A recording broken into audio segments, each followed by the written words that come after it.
Oke, saya mulai. Bismillahirrahmanirrahim. Assalamualaikum warahmatullahi wabarakatuh. Kembali lagi bersama saya di sini Ari Kurniawan dengan NIM L1A1-19106.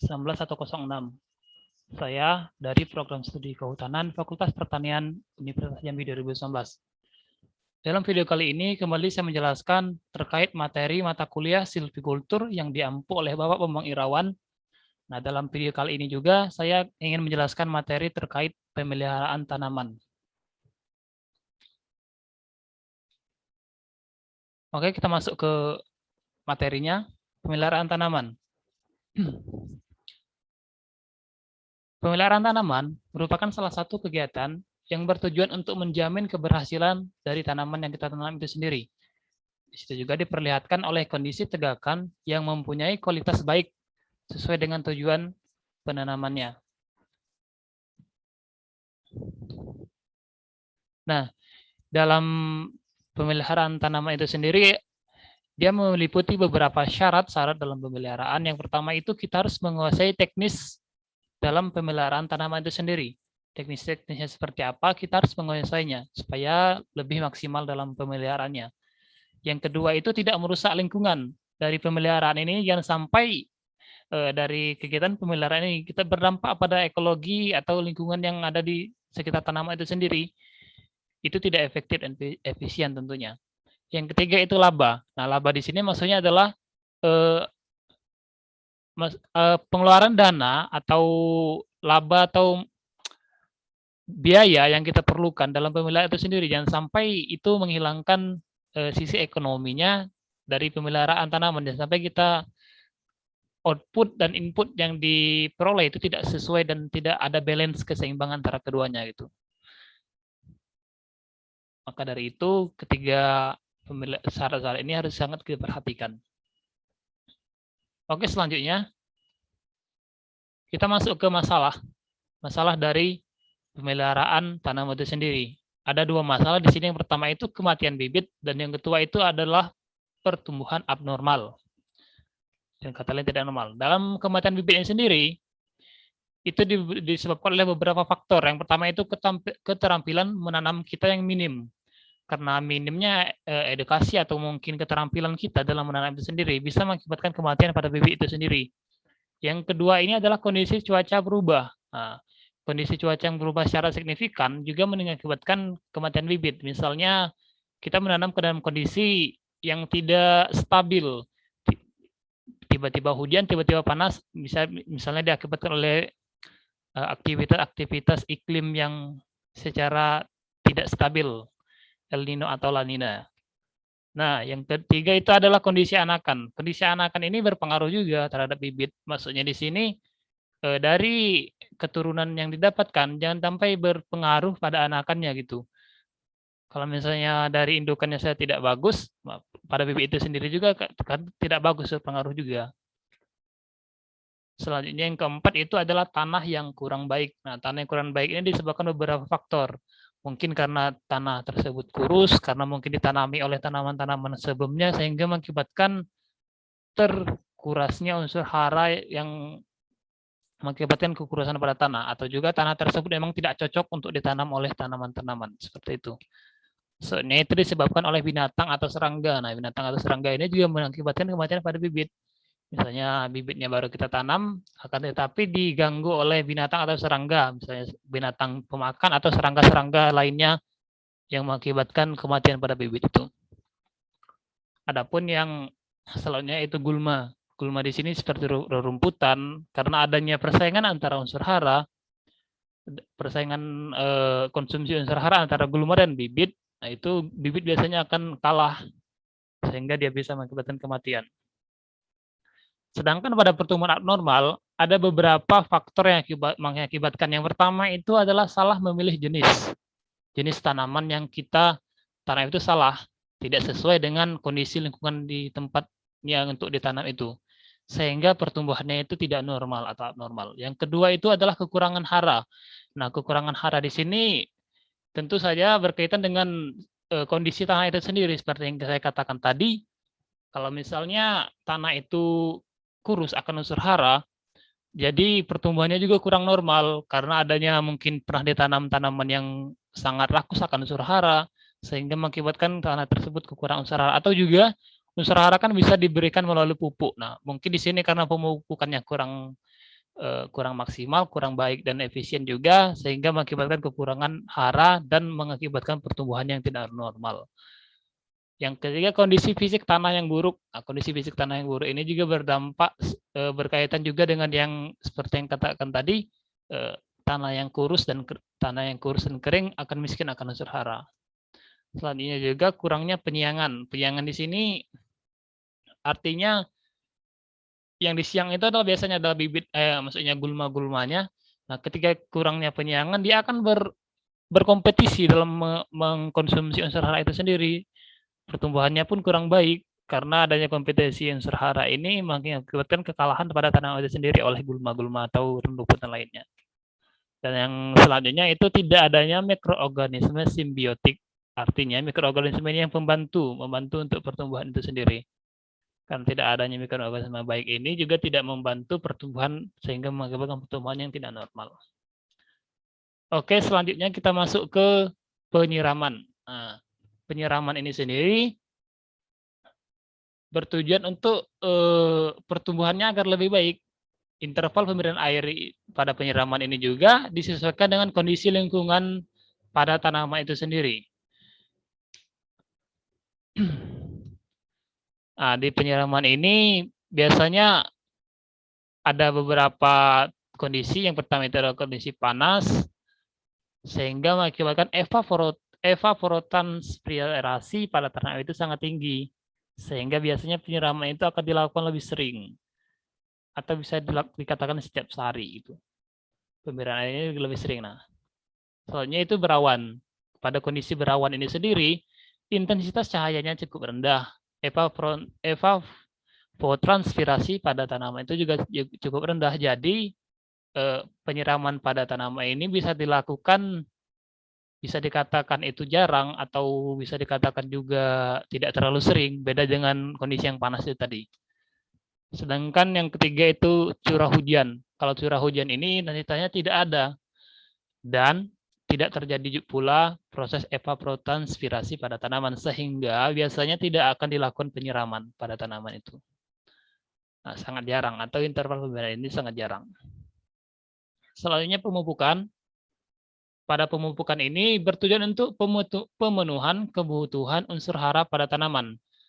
Dalam pemupukan sendiri biasanya dilakukan ada namanya pupuk dasar. Pupuk dasar itu seperti sebelum kita menanam, diberikan langsung pada media tanahnya itu kita berikan pupuk. Ada juga pemberian pupuknya itu setelah dilakukannya penanaman, jadi lebih sering. Biasanya tidak setiap hari, tetapi ada intervalnya yang sesuai gitu, sehingga dapat mengakibatkan pertumbuhan yang cukup baik bagi tanaman itu sendiri dari pemupukan ini. Kita masuk ke selanjutnya, yaitu kekurangan unsur hara. Kekurangan unsur hara pada tanaman ini disebabkan oleh beberapa faktor. Yang pertama itu adalah tumbuh pada tanah yang kritis, seperti yang kita bahas sebelumnya. Jika tanah yang kita tanami itu cukup kritis akan unsur hara, maka dia akan kekurangan unsur hara, dan itu mengakibatkan pertumbuhan pada tanaman itu kurang baik, tidak normal, bisa dikatakan seperti itu. Selanjutnya juga siklus hara yang kurang baik. Nah, siklus hara ini juga tanah itu tidak mendapatkan output dan input yang berimbang.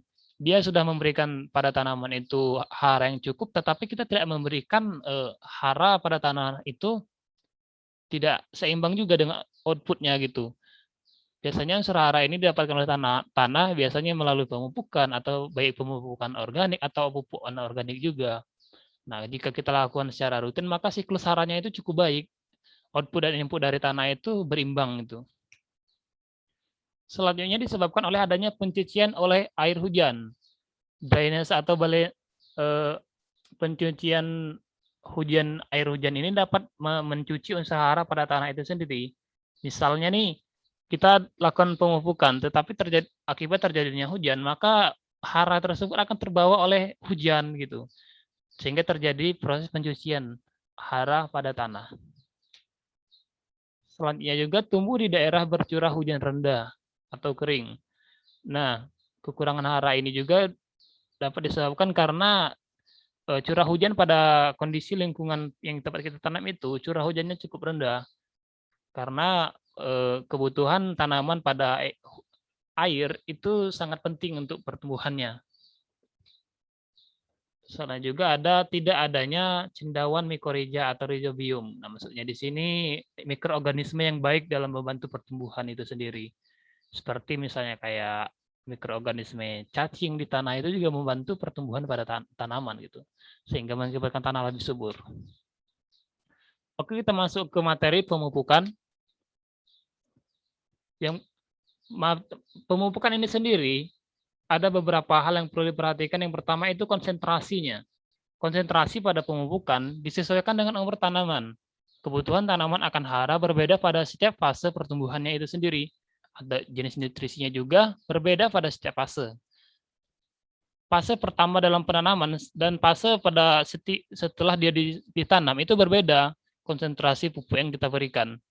Biasanya kalau pupuk dasar atau pertama kali ditanam itu cukup lumayan banyak kita berikan pupuk. Adapun juga kalau di tanaman tertentu pupuknya itu langsung ditaruh, dimasukkan maksudnya dimasukkan ke dalam lubang tanah itu sendiri atau juga di sekelilingnya di pinggir-pinggirannya. Ada juga tanaman yang kita cukup siramkan pada tanaman itu setelah dia dilakukannya penanaman. Nah, itu berbeda-beda konsentrasinya setiap fase pertumbuhan tanaman itu. Yang kedua nutrisi. Nah, jenis nutrisi yang diberikan juga tergantung apakah tanaman dalam fase vegetatif N ataukah reproduktif P dan K, NPK. Nah, nutrisi di sini maksudnya itu kandungan dari pupuk itu sendiri yang kita berikan. Biasanya kan orang-orang memberikan pupuk yang sering digunakan itu adalah pupuk NPK, nitrogen, fosfor, dan kalium. Nah, itu yang nutrisi yang cukup diperlukan pada tanaman itu sendiri biasanya. Selanjutnya waktu. Waktu di sini melalui media disarankan pagi atau sore. Ketika suhu media cukup rendah, berkaitan dengan respirasi perakaran dan konsentrasi oksigen dalam media. Kenapa disarankan waktu pagi dan sore? Karena jika kita lakukan di siang hari, maka suhunya itu cukup tinggi. Ada baiknya itu dilakukan waktu pagi dan sore.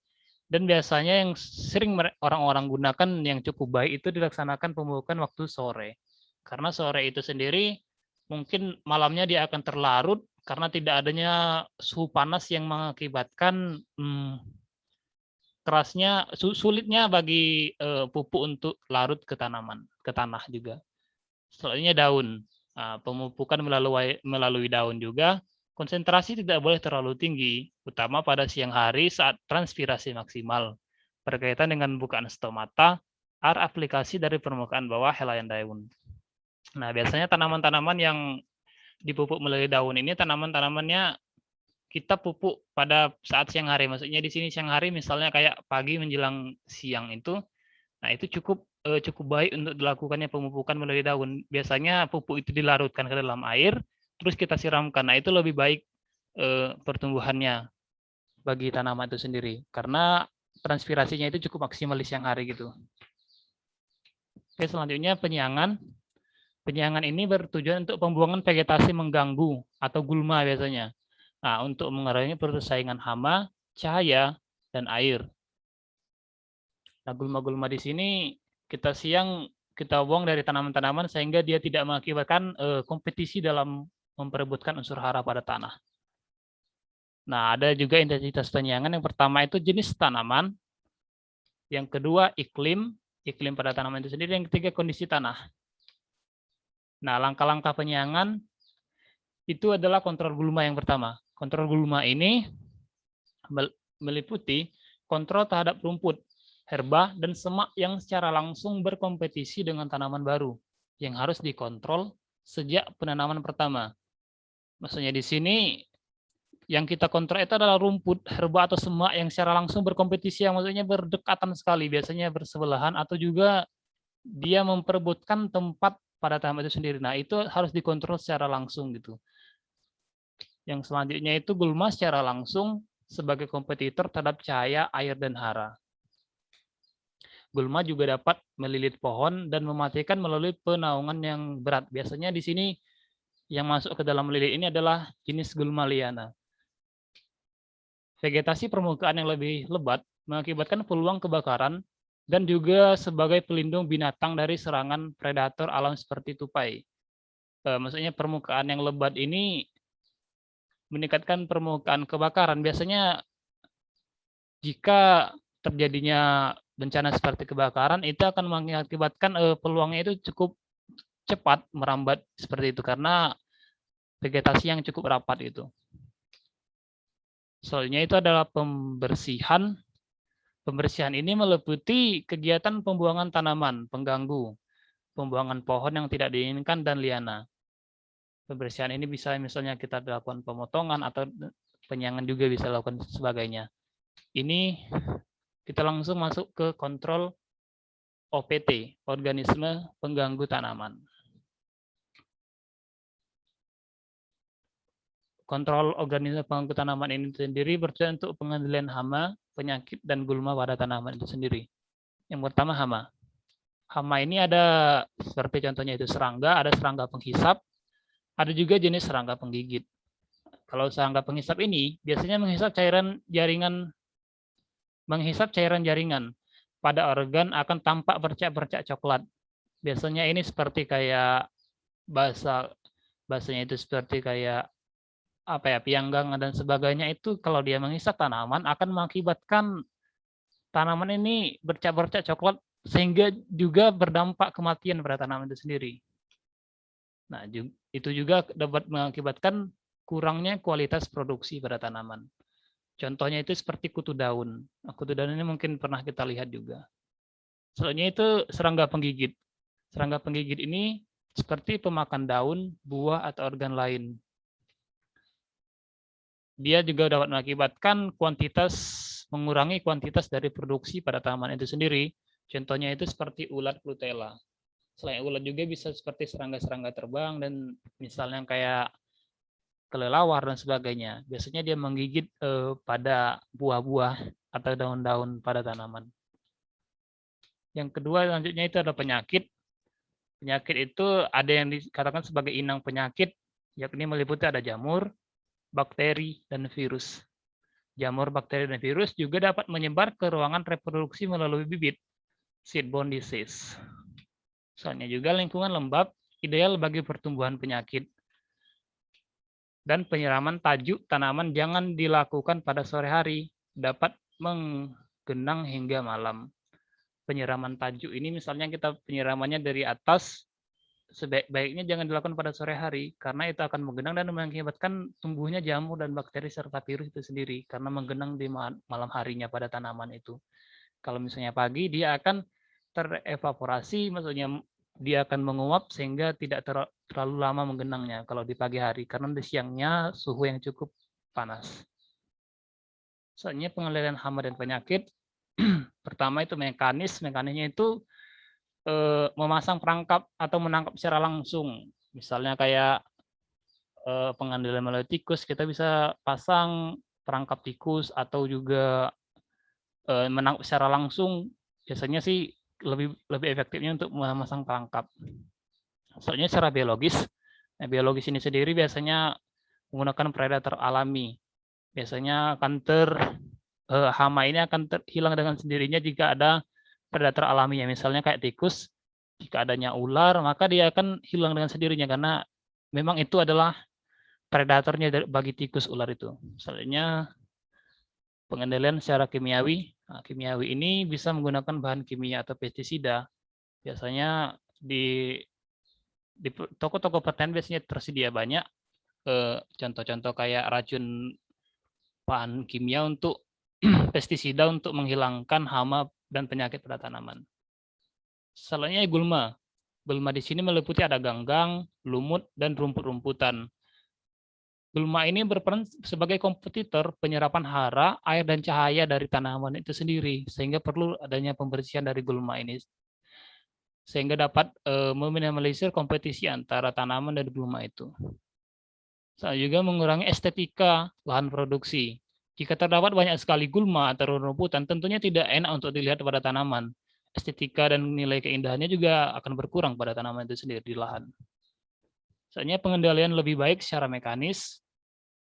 Maksudnya di sini mekanis secara langsung, misalnya kayak dicabut gulma ini, dia akan lebih baik. Karena jika kita menggunakan pestisida disiram, maka akan berdampak juga pada tanaman itu sendiri biasanya.